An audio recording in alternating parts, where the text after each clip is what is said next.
रात का समय था, तेज हवाएं चल रही थी, बहुत तेज बिजलियां कड़क रही थी और तेज बारिश से ऐसा लग रहा था जैसे मानो आज इंद्रदेव अपने रौद्र रूप में हों।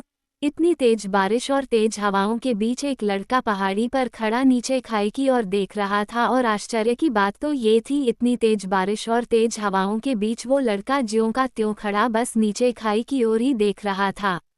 असल में वो लड़का कोई और नहीं बल्कि अंश था। अंश एक साधारण सा लड़का है जो अब 20 साल का हो गया, लेकिन अब उसका दिमाग बच्चों जैसा हो गया था। अंश खुद में ही अपने आप से बात करते हुए कहता है, यहाँ सब मतलबी हैं, कोई किसी का नहीं, सबको सिर्फ अपना स्वार्थ ही नजर आता है। क्या फायदा इस समाज में रहने का जहाँ किसी इंसान में इंसानियत ही ना बची हो। मैं ऐसे लोगों के साथ अब और नहीं रह सकता। भगवान जी मुझे माफ करना, मुझे पता है आत्महत्या एक पाप है, लेकिन मैं मजबूर हूँ। मैं इस मतलबी दुनिया को छोड़कर आपके पास आ रहा हूँ। इतना बोलकर अंश उस पहाड़ी से नीचे खाई में छलांग लगा देता है। देखते ही देखते वो तेजी से नीचे गिरने लग जाता है। कुछ ही देर में उसकी आंखें बंद हो जाती हैं, वो हवा में ही बेहोश हो जाता है। तभी वो जाके नीचे बह रही नदी में गिरता है। नदी भयानक उफान के साथ बह रही थी। अंश अभी तक बेहोशी था, नदी उसे अपने साथ बहा के ले जाती है। धीरे धीरे नदी जाके समुद्र में मिल जाती, उसके साथ ही अंश भी अब समुद्र में गिर जाता है। अंश अब धीरे धीरे समुद्र की गहराई में जाने लगता है। कुछ ही देर बाद वो बहुत गहराई में चला जाता है। तभी उसका सिर किसी चीज से टकराता है और उसके सिर में चोट लग जाती है। इतने में अचानक उसे होश आने लगता है। धीरे से अंश अपनी आंखें खोलता है। वो देखता है कि वो गहरे पानी के अंदर है। उसने अपने आप से कहा, क्या हुआ, मैं जिंदा हूँ या नहीं? ये मैं पानी के अंदर कैसे आ गया? और अगर मैं जिंदा हूँ तो मैं अब तक पानी में कैसे रह पा रहा हूँ? उसे इस वक्त कुछ समझ नहीं आ रहा था। वो अपने आप से ही सवाल कर रहा था। तभी उसे उसके पीछे कुछ भयानक एहसास होता है। वो उस पानी के अंदर अंधेरे में कुछ भी साफ नहीं देख पा रहा था। तभी उसे एहसास होता है कि कोई उसके पास आ रहा है और वो एक से ज्यादा है। तभी अंश को खतरे का एहसास होता है, लेकिन वो तो अब मौत से डरता ही नहीं था, उसे तो खुद ही मरना था। इसलिए वो वहीं रहता है और देखता है आखिर क्या माजरा है। तभी कुछ जहरीले जीवों के साथ साथ पिराना मछलियों का झुंड अंश पर हमला करने के लिए आ जाता है। अंश उनको देखकर अवाक हो गया था, उसे खुद समझ नहीं आ रहा था कि वो क्या करे। तभी वो सभी पिराना मछलियों का झुंड अंश पर हमला करने लग जाता है। वो सभी अंश को काटने लग जाती है। इधर अंश बुरी तरह से झटपटाने लग जाता, उसे बहुत तेज दर्द होने लग जाता है। जहाँ जहाँ वो मछलियाँ काट रही थी वहाँ वहाँ लाल खून की जगह नीला रक्त निकलने लग जाता है। तभी कुछ जहरीले जीव भी अंश को काट लेते हैं। कुछ ही देर में अंश बेहोश हो जाता है। वो अब अपने आप को उनको सौंप चुका था, वो अब मरने की कगार पर था कि तभी इसके एक हाथ की कलाई पर कुछ चमकने लग जाता है। उसकी कलाई पर त्रिशूल का निशान बना हुआ था और वो अब सुनहरे रंग में चमकने लग जाता है। देखते ही देखते उसके गले का रंग नीला हो जाता है। उसके आसपास चारों ओर नीले रंग का ऑरा फैल जाता है। अभी उसकी आंखें बंद थी, तभी अचानक वो अपनी आंखें खोलता है। उसकी आंखें अब गहरे हरे रंग की हो गई थी। अंश की जानलेवा आभा फैल रही थी। उन मछलियों के झुंड को अंश के ऐसे रूप का एहसास होते ही सभी वहां से दूर हो गई। कुछ ही देर में अंश अपने सिर पर हाथ लगा लेता है। उसका सिर बहुत तेज दर्द करने लग जाता है। वो मछलियों के काटने से पहले ही जख्मी हो गया था। अब उसके सिर में दर्द के कारण वो वही समुद्र की तलहटी में लेट जाता है और बेहोशी की हालत में चला जाता है। कोई अगर अंश की ये हालत देखता तो कहता अंश अब मर चुका है। अंश अब समुद्र की सतह में बेहोश पड़ा हुआ था। तभी वो अपनी यादों की दुनिया में चला जाता है। उसको अपनी यादें तेजी से दिमाग में आने लगती हैं। एक के बाद वो अपनी यादों को सपने के रूप में देखने लग जाता है। उसके सामने एक करके उसे बहुत से सपने लगातार चलने लग जाते हैं। वो जब ध्यान देता है कि उसे कभी कुछ दिखाई देता है, कभी जल्दी से, कभी एकदम से दूसरा कोई दृश्य दिखने लग जाता है। वो खुद अब समझने की कोशिश करने लग जाता है कि ये उसके साथ क्या हो रहा है। उसे कुछ भी समझ नहीं आ रहा था। उसका सिर बहुत तेज दर्द करने लग जाता है। वो अब अपने सिर को तेजी से पकड़ लेता है और समझने की कोशिश करता है। वो पहले अपने आप से कहता है, मुझे सबसे पहले शांत होकर ध्यान लगाने की जरूरत है, मुझे पता करने की जरूरत है ये सब मेरे साथ क्या हो रहा है। वो अपने आप को शांत करके ध्यान लगाकर समझने की कोशिश करने लगता है कि तभी उसे उसकी यादें सपनों के रूप में अच्छे से दिखने लग जाती हैं। अंश अपने सपनों की दुनिया में चला जाता है। तभी वो देखता है कि वो किसी मंदिर में आ गया है। वो मंदिर किसी पहाड़ी पर था। तेज आंधी से मंदिर की सारी घंटियां जोर से हिल रही थी। मंदिर के पास से जानवरों के चिल्लाने की आवाज़ें आ रही थी। अंश इन सबको महसूस कर दंग रह गया। तभी उसको उस मंदिर में किसी के रोने की आवाज़ सुनाई देती है। अंश उस आवाज़ को सुनकर आश्चर्य से भर जाता है और उस आवाज़ का अनुसरण कर उसके पास जाने लगता है। वो देखता है कि कोई नवजात शिशु वहाँ मंदिर में शिवलिंग के पास रो रहा है। वो नवजात शिशु महज 1-2 माह का लग रहा था। तभी वहाँ मंदिर का पुजारी आ जाता है और वो भी किसी बच्चे की रोने की आवाज़ सुनकर हैरान हो गया था। वो देखता है कि कोई नवजात शिशु रो रहा है, तो वो वहाँ उसके माँ बाप को ढूंढने की कोशिश करने लगता है। वो पुजारी पूरे मंदिर में ढूंढ कर आता है, लेकिन उसे कोई नहीं मिलता। वो मंदिर के आसपास भी देखता है, लेकिन वहाँ कोई भी नहीं मिलता। वो पुजारी फिर उस बच्चे के पास आ जाता है और उसको अपनी गोद में उठा लेता है। वो पुजारी अपने आप से बात करते हुए कहता है, अरे ये बच्चा किसका है? यहाँ इसे कौन छोड़कर चला गया? कितना रो रहा है, क्या इसके माँ बाप को इस बच्चे की कोई परवाह नहीं है? ऐसे कौन होगा जो इतने प्यारे बच्चे को मंदिर में लावारिस छोड़कर चला गया? वो पुजारी अपने आप से ही कहता है, नहीं, मैं इसको रोते हुए नहीं देख सकता। इतना बोलकर वो उस बच्चे को चुप कराते हुए अपने सीने से लगा लेता है। जैसे ही वो बच्चा उस पुजारी की गोद में जाता तो वो वैसे ही रोना बंद हो जाता है और बिल्कुल शांत हो जाता है। वो पुजारी उस बच्चे को देखते हुए कहता है, अरे कितना प्यारा बच्चा है। वो उसको लाड़ करने लग जाता है। तभी उसकी नज़र उस बच्चे के हाथ की कलाई पर पड़ती है। जैसे ही वो पुजारी उस बच्चे की हाथ की कलाई देखता है, वो दंग रह जाता है। उसकी आंखें एकदम से बड़ी हो जाती है। वो देखता है कि उस बच्चे के हाथ पर त्रिशूल का निशान बना हुआ था और वो सुनहरे रंग में चमक रहा था। वो इसको देखकर अभी सोच ही रहा था कि उसका ध्यान उसके गले को देखकर फिर चौंक जाता है।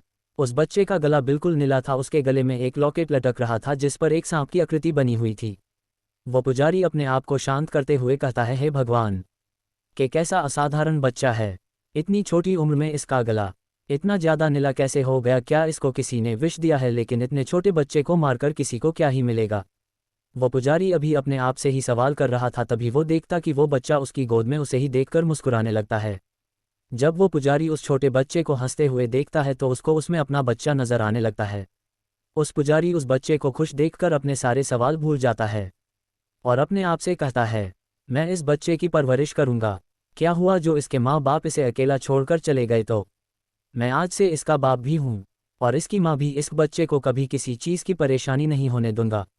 जब वो पुजारी ये कहता है तो बाहर ऊपर आसमान में बिजलियां तेज ककने लगती हैं।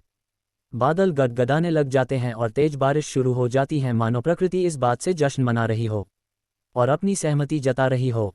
इस सब के बाद वो पुजारी उस बच्चे को अपने घर ले आता है। उसका घर बहुत छोटा सा होता है। उस पुजारी का नाम सोमनाथ शर्मा होता है। पहले वो उस घर में अपनी पत्नी और बच्चे के साथ ही खुशी से रहता था। उसका बच्चा भी 1-2 माह का ही था। अचानक कुछ ऐसा हुआ कि उसकी सारी खुशियां उजड़ गई। किसी हादसे की वजह से उसकी पत्नी और उसके बच्चे की अचानक मौत हो गई। इसके बाद सोमनाथ बिल्कुल टूट गया। इसके बाद उसने अपना सारा जीवन भगवान को समर्पित कर दिया और मंदिर में पुजारी बनकर भगवान की निस्वार्थ भाव से सेवा करने लगा। सोमनाथ को कुछ नहीं चाहिए था, वो मांगता भी तो क्या और किसके लिए? अब उसकी दुनिया तो भगवान के चरणों में ही थी। लेकिन जब आज उसने उस बच्चे को देखा तो उसमें उसे अपने बच्चे की झलक दिखी। वो ये देखकर वो भावुक हो गया और भगवान को बार बार धन्यवाद देने लगा। यही वजह थी कि वो उस बच्चे को अपने साथ अपने घर ले आया। वैसे तो सोमनाथ बहुत ही नेक और बिल्कुल साधारण सा इंसान था, लेकिन बहुत ही कम मौके पर सोमनाथ इतना भावुक हुआ था। वो अपने आप को हमेशा हौसला देता रहता था। वो अपने आप से हमेशा यही कहता रहता, भगवान जो भी करते हैं अच्छे के लिए ही करते हैं। हर किसी बात के पीछे कोई ना कोई कारण छिपा होता है। हमें हर किसी चीज़ के हमेशा 2 पहलू देखने चाहिए, उसका बुरा भी और अच्छा भी। यही कारण था कि जब उसे अपनी पत्नी और बच्चे की मौत पता चला था तो उसने खुद को संभाल लिया। उसकी पत्नी और बच्चे के अलावा उसका इस दुनिया में कोई नहीं था। सोमनाथ आज उस बच्चे को देखकर इन सब बातों को याद करने लग जाता है और भावुक हो जाता है। उसकी आंखों से आंसू आ जाते हैं। तभी वो बच्चा रोने लग जाता है। अचानक सोमनाथ का ध्यान उसकी ओर जाता है और कहता है, अरे मैं भी कितना मूर्ख हूँ, बच्चा भूखा होगा और मैं यहाँ पुरानी बातों को याद करने में लगा हुआ हूँ।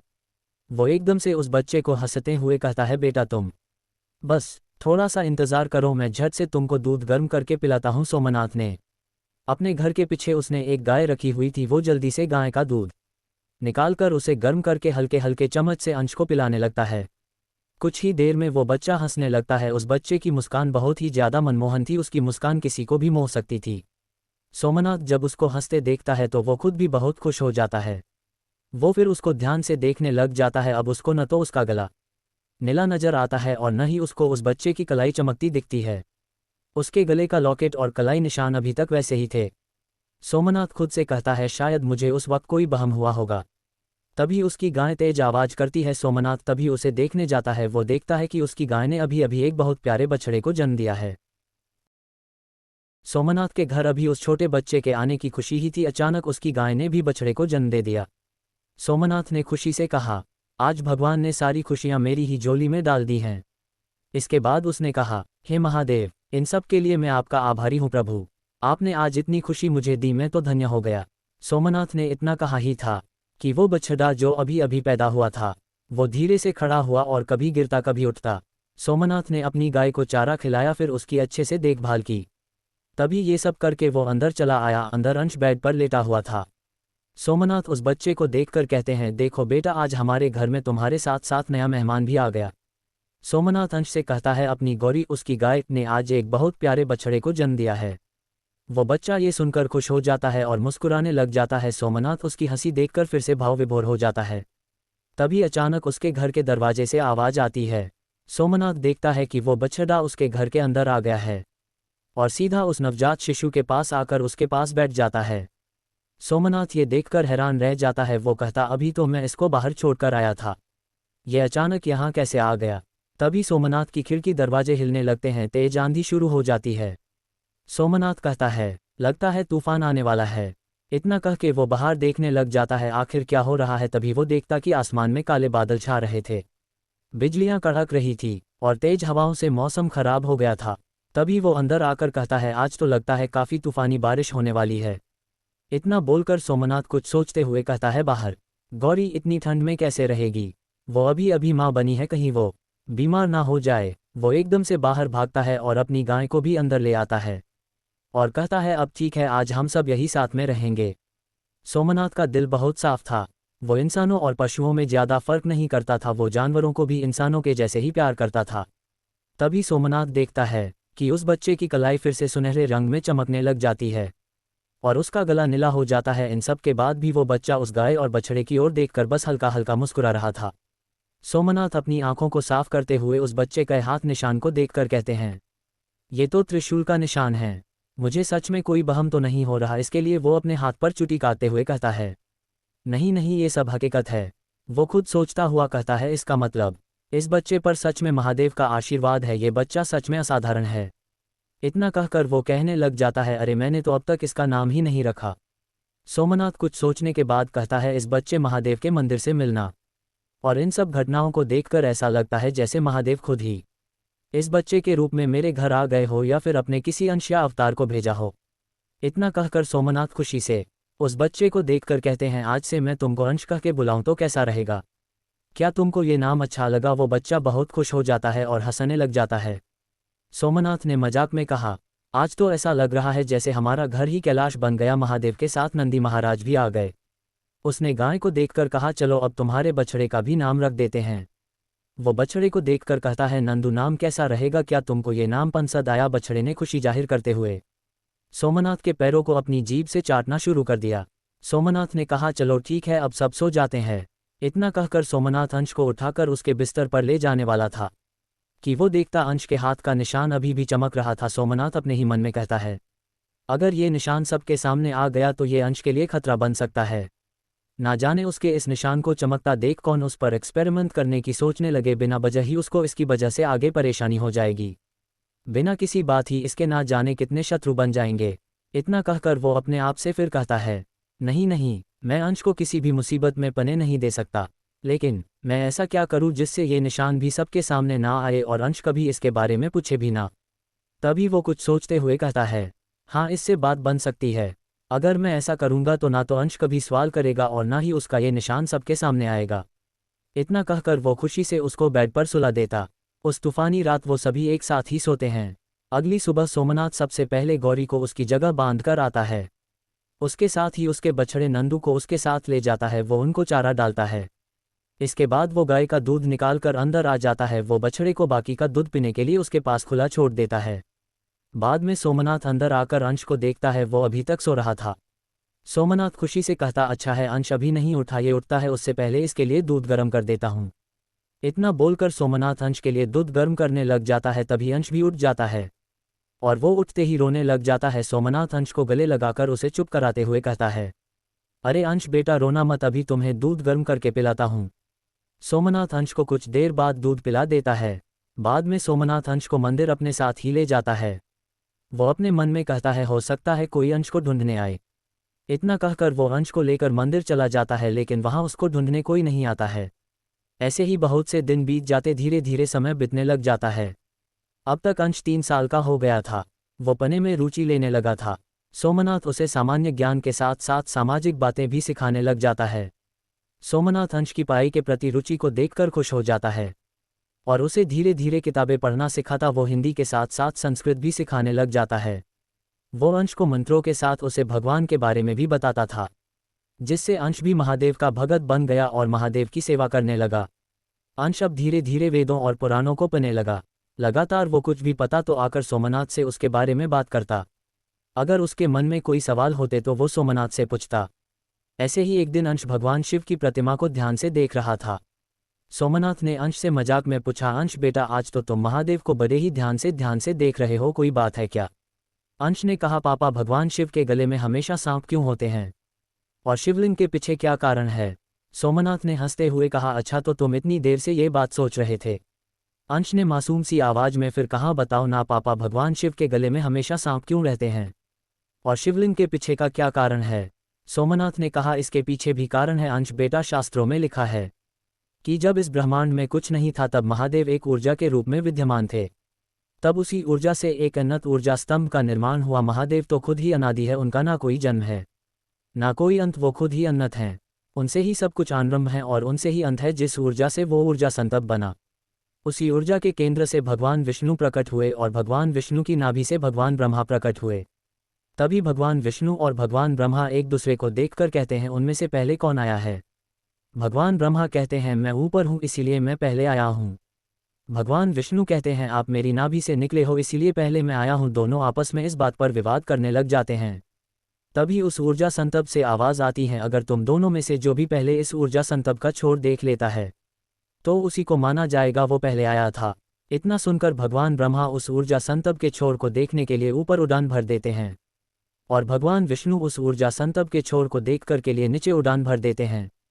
कुछ ही देर में भगवान ब्रह्मा कहते हैं, लगता है मुझे छोर मिल गया, और वो वापस आ जाते हैं। इधर भगवान विष्णु समझ जाते हैं इस ऊर्जा स्तंभ का कोई अंत नहीं है, इसलिए वो बिना आगे जाए वहीं से वापस आ जाते हैं। भगवान ब्रह्मा कहते हैं, मैंने इस ऊर्जा स्तंभ का छोर देख लिया।